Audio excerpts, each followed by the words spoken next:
So, hello guys, Happy New Year sa inyo. Share ko lang itong fireworks stash ko for Salubong 2021. Share ko lang kung ano tong mga naipon ko, kung ano tong mga nabili ko. So, ito yung pinaka na-miss ko kasi nung last year hindi ako nakapag-quitis, hindi rin ako nakapagsawa.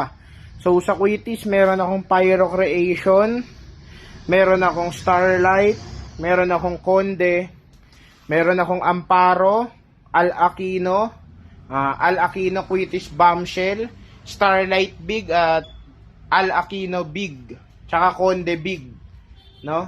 So, dyan naman sa sawa, meron ako Conde, Dreamlight Rapid, Starlight at Pyro Creation.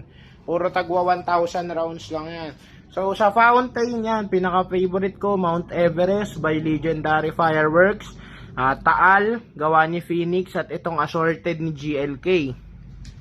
So, ito, mga puro pambata, mga GLK Tiger. Yan, para sa mga pamangking ko, mga pinsang ko na bata.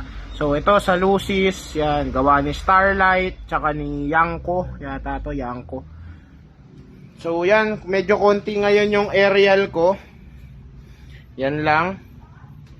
So, meron akong 4 na 16 shots ni Tiger, meron akong isang 16 shots ni Dragon, isang 16 shots ni Platinum. Iniintay ko pa if makakuha ako ng LF bukas. So, ayan. Meron akong 6 na small caliber, triple boom, 2 bombshell, 2 fountain na 1 minute, isang non-stop rower. So, ayan. Yung iba rito na i-share ko na sa mga previous vlog ko. So, yan. Ito na yung lahat. So, share ko sa inyo. Ayan. Ingat tayong lahat, guys. And happy New Year. Welcome natin ng masagana ang 2022. Mag-ingat tayong lahat. Salamat.